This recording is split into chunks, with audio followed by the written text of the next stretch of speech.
Everyone, this is Archie Verma, and in this video we are going to talk about parturition and about the lactation. But before starting the video, you can join my Telegram channel to solve it out completely for free. So let's start with the video. तो जैसे आप लोगों को दिख रहा है, आज का टॉपिक है parturition and lactation. Parturition delivery of the baby को बोलते हैं, एंड लैक्टेशन जो भी मदर है वो जब मिल्क का फॉर्मेशन करती है अपने अंदर ताकि वो अपने बेबी को फीड कर सके, उस पर्टिकुलर प्रोसेस को लैक्टेशन बोलते हैं. ठीक है, तो एग्जैक्टली पार्चुरेशन में होता क्या है या कैसे होती हैं चीज़ें. अभी तक हम लोगों ने बात कर लिया कि जेस्टेशन के दौरान, यानी कि जो 9 मंथ का पीरियड है जिसमें कि बेबी वूम के अंदर, यूट्रस के अंदर डेवलप होता है, अपनी सारी ऑर्गन सिस्टम्स को डेवलप करता है, उस दौरान में बेसिकली यू कैन से कि अलग अलग पार्ट का डेवलपमेंट होता है बेबी के अंदर. ठीक, हमने वो सब कुछ देख लिया. लेकिन जैसे जैसे टाइम आगे बढ़ता जाता है वैसे वैसे मदर की बॉडी के अंदर हार्मोन्स भी कुछ रोल प्ले कर रहे होते हैं बेबी के डेवलपमेंट के लिए, साथ ही साथ में लैक्टेशन के प्रोसेस के लिए, और साथ साथ में पार्चुरेशन के लिए भी कुछ चीज़ें रिलीज़ हो रही होती हैं. जैसे हमने बात की थी अबाउट द रिलैक्सिन, जो कि ओवरी में से रिलीज़ हो रहा होता है. ये रिलैक्सिन क्या करता है, प्यूबिक सिम्फाइसिस को जा कर के यू कैन से कि प्यूबिक सिम्फाइसिस वाला जो जॉइंट है उसको जाकर काफ़ी हद तक रिलैक्स कर देता है, ताकि जो पार्चुरेशन का प्रोसेस है, ताकि जो बेबी है वो ईजिली डिलीवर हो सके. ओके, तो हम ये कह सकते हैं ये जो 9 मंथ्स का पीरियड है, जो जेस्टेशन का पीरियड है, बेसिकली इसके अंदर बहुत सारे हार्मोनल चेंजेस और यू कैन से कि एक मदर की बॉडी के अंदर आप इवन ये भी बोल सकते हो कि हार्मोनल चेंजेस तो डेफिनेटली देखो हैं ही हैं, लेकिन साथ ही साथ में बॉडी का जो स्ट्रक्चर है उसमें भी थोड़े बहुत चेंजेस देखने को मिलते हैं. साथ ही साथ में अलग अलग टाइप ऑफ हार्मोन्स यहाँ पर इंक्रीज़ होते हैं, डिक्रीज़ होते हैं, और उस वजह से भी कुछ चीज़ें इन्फ्लुएंस होती हैं. जैसे कि मेन जो चीज़ है, पहले हम बात करते हैं पार्चुरेशन के लिए. तो 9 मंथ्स की एंड तक आते आते, या फिर जब जेस्टेशन का पूरा पीरियड है, जैसे जैसे वो ख़त्म होने लगता है, फिर जेस्टेशन जैसे जैसे कंप्लीट होने लगता है, वैसे वैसे आते आते रिलैक्सन का जो अमाउंट है वो काफ़ी हद तक इंक्रीज़ होने लगता है. वो क्या होता है, काफ़ी हद तक इंक्रीज़ होने लगता है. और जैसे जैसे रिलैक्सन का अमाउंट इंक्रीज़ होने लगता है, वैसे वैसे जो जॉइंट था हमारा प्यूबिक सिम्फाइसिस, वो लूजन अप होने लगता है या फिर वो रिलैक्स होने लगता है. और उसी रिलैक्सिंग की वजह से जो पार्चुरेशन है, जो डिलीवरी है बेबी की, वो ईजिली हो जाती है. ठीक, ये हम पहले भी बात कर चुके हैं. तो वही सेम चीज़ होती है यहाँ पे. उसी के साथ साथ में यहाँ पर जब हम बात करते हैं जेस्टेशन के अंदर, तो वहाँ पर एक हार्मोन था जिसको हमने पढ़ा था, जिसका नाम था प्रोलैक्टिन. वो भी काफ़ी हद तक इंक्रीज़ होने लगता है मटरनल ब्लड के अंदर. तो जैसे जैसे ये जो हार्मोन था प्रोलैक्टिन, उसका लेवल जैसे जैसे इंक्रीज़ होता था मटरनल ब्लड के अंदर, वैसे वैसे मिल्क का फॉर्मेशन होता था एल्वियोलाई के अंदर. एल्वियोलाई कहाँ था, जो मेमोरी ग्लैंड्स थी उधर सेल्स थे जिनका नाम था एल्वियोलाई. ठीक, मेनली जो मेमोरी ग्लैंड्स थे उनमें 2 मेन पार्ट्स था. ठीक है, 2 मेन पार्ट थे. एक तो था mammary tubules you can say, and दूसरा था फिर मेमोरी लोब्स बोला आप. ठीक है, और दूसरा था हमारा जो फैट डिपोजिशन था. Basically fat deposition female to female vary करता है उनके जो बॉडी वेट है उसके अकॉर्डिंग. ओके, अब उन्हीं आप बोल सकते हो उन्हीं मेमोरी लोब्स के अंदर एल्वियोलाई थे जो कि एग्जैक्टली मिल्क का प्रोडक्शन कर रहे थे. ओके, और इन्हीं एल्वियोलाई के अंदर इस प्रोलैक्टिन नाम के हार्मोन की वजह से मिल्क का प्रोडक्शन होना स्टार्ट हो जाता है ड्यूरिंग द प्रेगनेंसी. ओके, अब एग्जैक्टली पार्चुरेशन में चीज़ें होती कैसे हैं, ठीक, हम वो पहले देख लेते हैं. तो एग्जैक्टली होता क्या है, लेट्स से कि बेबी जो है वो अपने आप को अच्छे से डेवलप कर चुका है. ठीक, बेबी मान लेते हैं कि लेट्स से कि ये जो है, लेट्स से ये वूम है, लेट्स से ये जो मैं बना रही हूँ अभी, ये वूम है. लेट्स से ये वूम है. ठीक, ये लेट्स से ये वूम है. ओके, इसके अंदर बेबी का डेवलपमेंट हो रहा है. इसके अंदर ये जो छोटा सा मैं बना रही हूँ येलो कलर का, लेट्स से ये बेबी का डेवलपमेंट हो रहा है.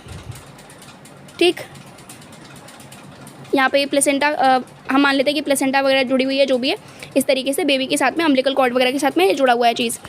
Okay, let's say this. ठीक है, अब उसके साथ साथ में यहाँ पे चीज़ें होती कैसे. ठीक, तो पहली बात यहाँ पर हमें जैसे पता है कि यहाँ पर ये जो रिफ्लेक्स, बेसिकली आप समझो ऐसे कि जो हमारा पार्चुरेशन का प्रोसेस है ये एक रिफ्लेक्स एक्शन काइंड ऑफ होता है, ठीक। उसमें हमारा जो यूट्रस के अंदर बेबी है उसका, प्लेसेंटा का, साथ ही साथ में जो हमारी जो पोस्टीरियर पिट्यूटरी वाला पार्ट है, ठीक है, वो काफ़ी हद तक इन सब चीज़ों के लिए रिस्पॉन्सिबल है, बेसिकली पार्चुरेशन के लिए रिस्पॉन्सिबल है। अभी हम लोग बात कर रहे हैं पार्चुरेशन के लिए कि पार्चुरेशन होता कैसे है एग्जैक्ट, ठीक। पार्चुरेशन को ईजी कराने के लिए हमने रिलैक्सन देख लिया कि किस तरीके से रिलैक्सन काम कर रहा होता है, लेकिन पार्चुरेशन डिलीवरी एग्जैक्टली इंड्यूस होती कैसे है, हम बात वो कर रहे हैं। बेबी बन गया, कंप्लीटली डेवलपमेंट अच्छा खासा हो गया, लेकिन बेबी को बाहर निकलना है, ये मतलब कैसे पता चलेगा या कैसे सिग्नलिंग होगी या कैसे चीज़ें होंगी, हम उसके बारे में बात कर रहे हैं। ओके, तो ये पार्चुरेशन एग्जैक्टली होता कैसे है पहले वो देखो। यहाँ पर ये जो फीटस है, यहाँ पर ये जो फीटस है हमारे पास, ये क्या करता है, ये फीटल इजेक्शन रिफ्लेक्स जनरेट करता है, ठीक। ये क्या करता है, फीटल इजेक्शन रिफ्लेक्स जनरेट करता है। साथ ही साथ में यहाँ पर क्या होता है, सिग्नलिंग। देखो बेसिकली क्या होता है, जैसे मान लो आप, ये जो फीटस था इसने फीटल इजेक्शन रिफ्लेक्स, इसने क्या किया, इसने जो फीटल इजेक्शन रिफ्लेक्स था इसने क्या किया, फीटल इजेक्शन रिफ्लेक्स जो था उसको जनरेट किया, ठीक। इसने बेसिकली यू कैन से इसने कुछ सिग्नल्स पास किए या फिर कुछ कॉन्ट्रैक्शन किया या फिर कुछ इस तरीके से सिग्नल किया जिस वजह से एक हमारा जो यूट्रस था, यूट्रस की जो वॉल्स थी या फिर जो यूट्रस की मायोमेट्रियम थी बेसिकली, उसमें कहीं ना कहीं कुछ चेंजेस आए। चेंजेस ऐसा केमिकल चेंजेस नहीं, लेकिन उसके कुछ यू कैन से उसमें कुछ फोर्स इंड्यूस हुआ, कुछ प्रेशर लगा, कुछ कॉन्ट्रैक्शंस हुए, इन शॉर्ट, ठीक है। अब ये जो सिग्नल था कि यूट्रस की जो वॉल है इस पर कुछ सिग्नल नहीं लेकिन इस पर कुछ कॉन्ट्रैक्शन हो रहे हैं, ये सिग्नल गया हमारे ब्रेन तक। ये कहाँ गया, हमारा सिग्नल जो था ये सिग्नल गया हमारे ब्रेन तक। ये जैसे मान लेते हैं, लेट्स से कि फर्स्ट ऑफ ऑल क्या हुआ कि ये जो एम्ब्रियो था, ये जो ग्रोन एम्ब्रियो था या फिर ये जो भी था, जब वो डेवलप हो चुका है कम्प्लीटली, जब वो कम्प्लीटली डेवलप हो चुका है यानी कि 9 मंथ्स के कम्प्लीट एंड पर, ओके, जब 9 मंथ्स अप्रॉक्सीमेटली हो चुके हैं, ठीक है, जब बेबी कम्प्लीटली फॉर्म हो चुका है, तब उस दौरान में ये जो बेबी होगा, ये जो एम्ब्रियो था बेसिकली, इसने क्या किया, इसने एक फीटल इजेक्शन रिफ्लेक्स या फिर आप बोलो एक कुछ सिग्नल दिया यूट्रस की लाइनिंग को कॉन्ट्रैक्शन करा करके, ठीक। अब ये जो यूट्रस की जो लाइनिंग थी मायोमेट्रियम, उसमें जब थोड़ा सा कॉन्ट्रैक्शन हुआ, यहाँ पे सिग्नल गया किसके पास, ये सिग्नल गया हमारी पोस्टीरियर पिट्यूटरी के पास। पोस्टीरियर पिट्यूटरी से रिलीज़ होना शुरू हुआ ऑक्सीटोसिन, पोस्टीरियर पिट्यूटरी से रिलीज़ होना शुरू हुआ ऑक्सीटोसिन। अब इस ऑक्सीटोसिन का, जैसे मैंने आपको बताया था, जब मैंने आपको यूट्रस के बारे में पढ़ाया था तब भी बताया था कि ये जो ऑक्सीटोसिन नाम का हार्मोन है, ये क्या करता है, इसका मेन काम ही ये होता है कि ये क्या करता है कि जहाँ पे भी स्मूथ मसल्स प्रेजेंट होती हैं वहाँ पर कॉन्ट्रैक्शन कराता है, ठीक। अब स्मूथ मसल यहाँ पर मैंने जैसे आपको बताया था कि यूट्रस की 3 लाइनिंग्स थी, perimetrium, myometrium and endometrium. Endometrium अंदर वाली, मायोमेट्रियम मिडिल वाली एंड पेरीमेट्रियम बाहर वाली, ठीक। तो ये जो मायोमेट्रियम थी वो स्मूथ मसल की बनी हुई थी, ओके। अब ये जो ऑक्सीटोसिन रिलीज़ हुआ है, ये जाकर के वापस से मायोमेट्रियम की लेयर पर जाकर कॉन्ट्रैक्शन कराएगा, ठीक। अब यहाँ पर कॉन्ट्रैक्शन हुआ, मायोमेट्रियम की लेयर पे वापस कॉन्ट्रैक्शन हुआ, अब वापस से सिग्नल जनरेट करेगी पोस्टीरियर पिट्यूटरी की तरफ, और वो जाकर के वापस क्या करेगा, ऑक्सीटोसिन और रिलीज़ कराएगा, और ऑक्सीटोसिन रिलीज़ होने की वजह से ये और मायोमेट्रियम में कॉन्ट्रैक्शन कराएगा, और मायोमेट्रियम में कॉन्ट्रैक्शन होने की वजह से वो वापस पोस्टीरियर पिट्यूटरी के पास सिग्नल भेजेगा, और पोस्टीरियर पिट्यूटरी से ऑक्सीटोसिन वापस और ज़्यादा रिलीज़ कराएगा। ये चीज़ लूप पे होती रहेगी। स्टार्टिंग किसने की थी, फीटस ने, एंड प्लेसेंटा का रोल था इसमें मेनली। जब ये कॉन्ट्रैक्शन हो गया तब ये लूप चलता रहेगा और तब तक चलता रहेगा, ये बार बार बहुत ज़्यादा कॉन्ट्रैक्शंस इंक्रीज़ होते चले जाएंगे, बिकॉज ऑक्सीटोसिन का लेवल भी काफ़ी हद तक इंक्रीज़ हो रहा है, ओके।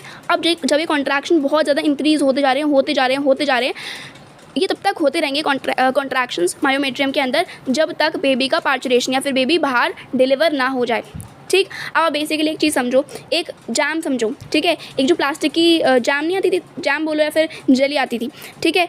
उसमें क्या होता था, अगर आप उसमें, या फिर आप सिंपल सा समझो, एक बॉटल ले लिया आपने पानी की, उसमें अगर आप उसको स्क्वीज़ करोगे या फिर उसमें कॉन्ट्रैक्शन करोगे तो ऑब्वियसली बात है पानी बाहर निकलेगा ना।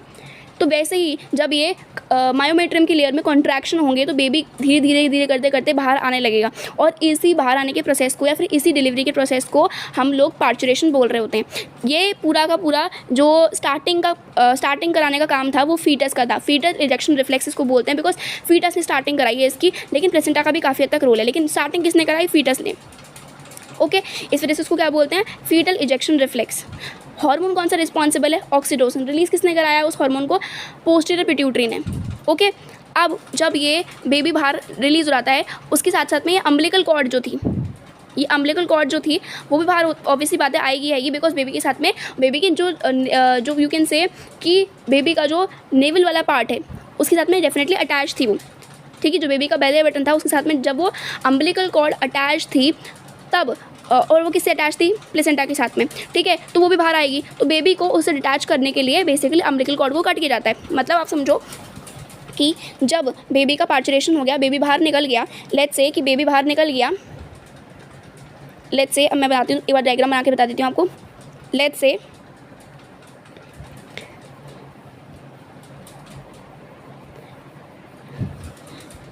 से कि जैसे मान लेते हैं कि ये बेबी बाहर निकल गया, लेट्स से बेबी बाहर निकल गया है, ठीक है। ये मान लो ये बेबी है, ठीक है, ये बेबी बाहर निकल गया है, जैसे मान लेते हैं बेबी का बाहर पार्चुरेशन हो गया है कम्प्लीटली, ठीक है। ये वेल ग्रोन बेबी है और वो हेल्दी बेबी है, उसका basically you can say parturition हो गया है, ठीक है। अब उस कंडीशन के अंदर क्या हुआ है, साथ साथ में यहाँ पर जो उसके बेली बटन के साथ में या नेवल वाले पार्ट के साथ में जो अटैच अम्बिलिकल कॉर्ड थी वो भी बाहर आएगी। प्लेसेंटा थोड़ी देर बाद बाहर निकलती है, लेकिन अम्बिलिकल कॉर्ड तो ऑब्वियसली बात है, जब पार्चुरेशन हो रहा था उसके साथ साथ में अटैच थी तो वो बाहर निकल के आ जाएगी। ओके, तो वैसे ही लेट्स से यहाँ पे प्लेसेंटा थी, सॉरी ये अम्बिलिकल कॉर्ड थी, वो साथ में अटैच थी, ठीक है। तो बेबी को उसके साथ में डिटैच करने के लिए बेसिकली यू कैन से यहाँ पर इसकी कटिंग की जाती है, इसको यहाँ पे सिजर से लेकर के कट किया जाता है, ठीक है।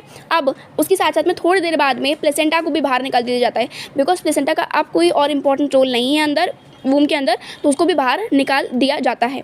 ओके, तो सिंपल सा क्या हुआ, फीटल इजेक्शन रिफ्लेक्स के थ्रू चीज़ें स्टार्ट हुई, प्लेसेंटा ने भी काफ़ी तक उसमें रोल प्ले किया। उसके साथ साथ में जब मायोमेट्री में कॉन्ट्रैक्शंस होने लगे because of the fetal ejection reflex, उसके बाद में यहाँ पर जो हमारी पोस्टीरियर पिट्यूटरी थी वहाँ से ऑक्सीटोसिन रिलीज़ हुआ। ऑक्सीटोसिन ने जा करके और भी ज़्यादा कॉन्ट्रैक्शन किए मायोमेट्रियम के अंदर, और मायोमेट्रियम में कॉन्ट्रैक्शन होने की वजह से वापस सिग्नल गया पोस्टीरियर पिट्यूटरी की तरफ, एंड ये लूप कॉन्टिन्यूसली चलता रहा। कब तक चला, जब तक बेबी बाहर नहीं आ गया, पार्चुरेशन एग्जैक्टली नहीं हो गया तब तक।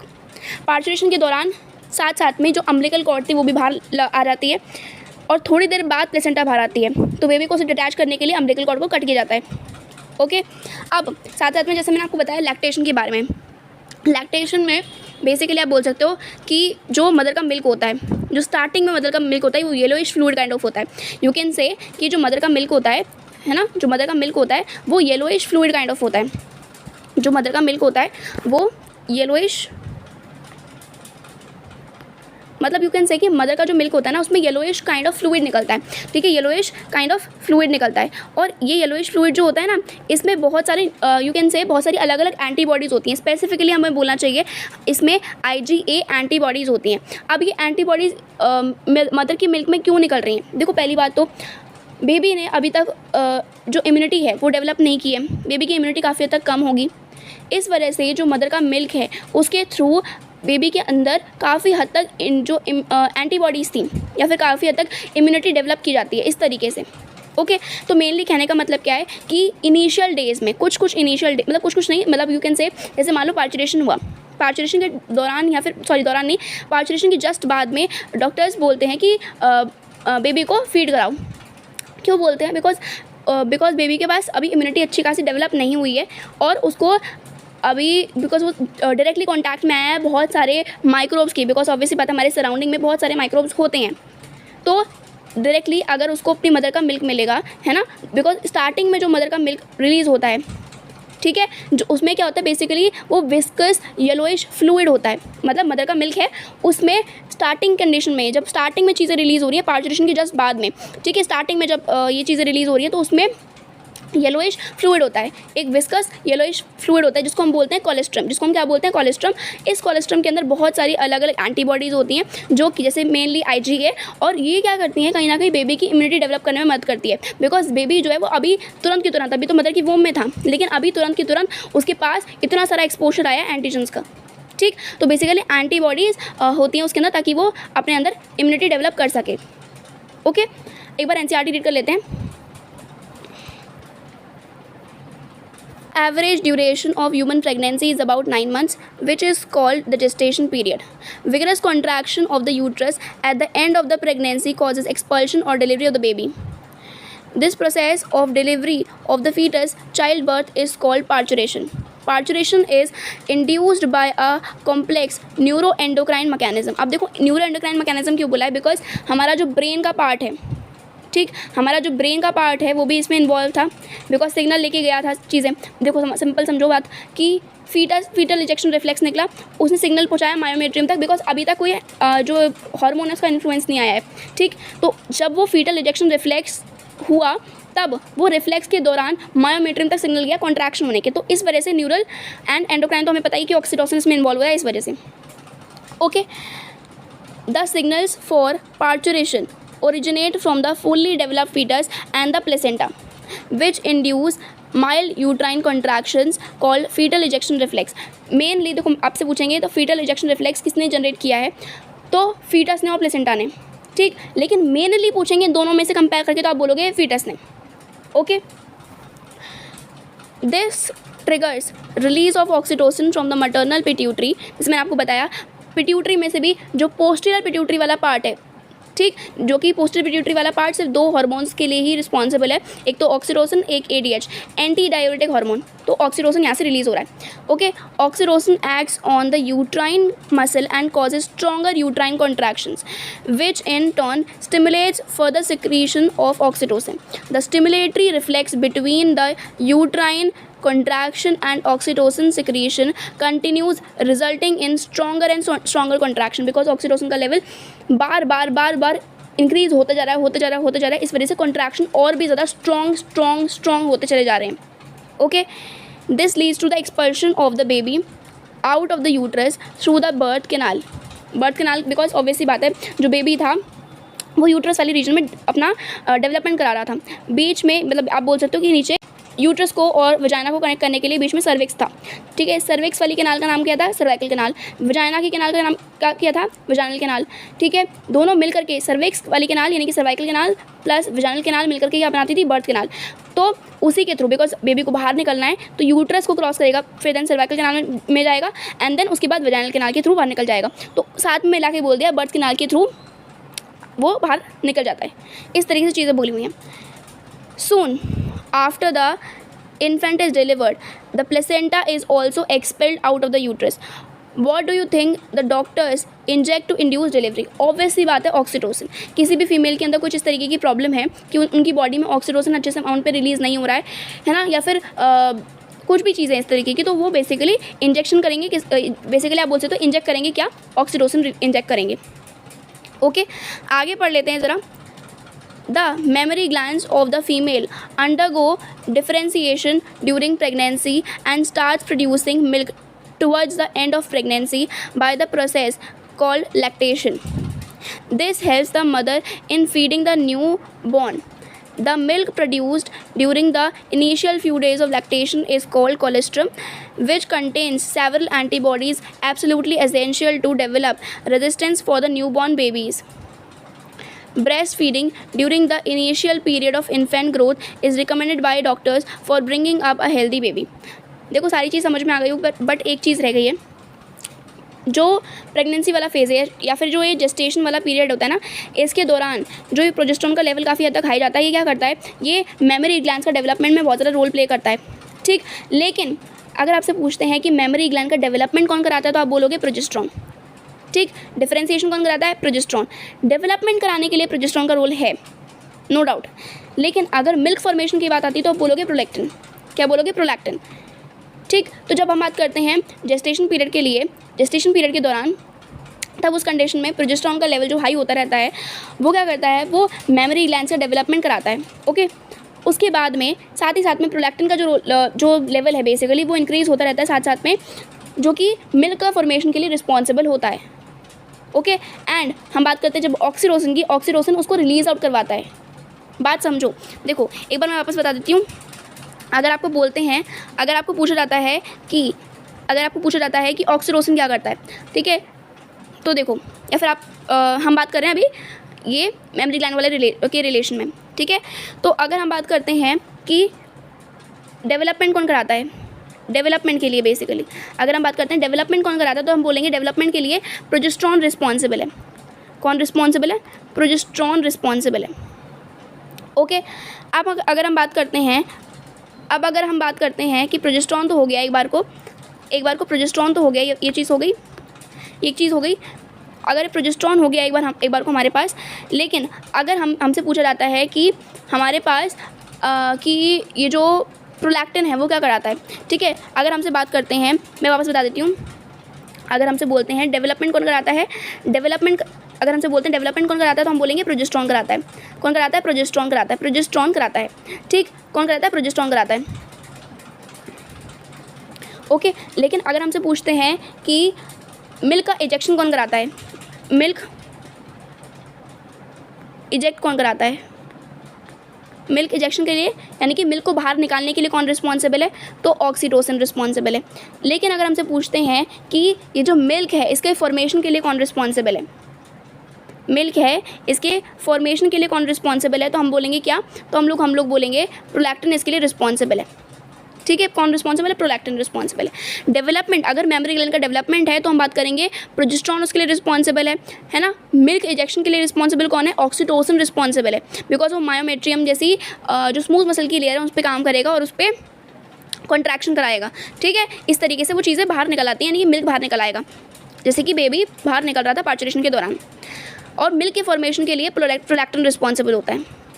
ओके, और साथ साथ में मैंने रिलैक्सेंट आपको काफ़ी हद तक बता दिया कि प्यूबिक सिम्फाइसिस को किस तरीके से रिलीज़ नहीं बोल सकते, लेकिन ये बोल सकते हो किस तरीके से रिलैक्स करता है वो relaxant. Okay, so this was all about this video. Thank you.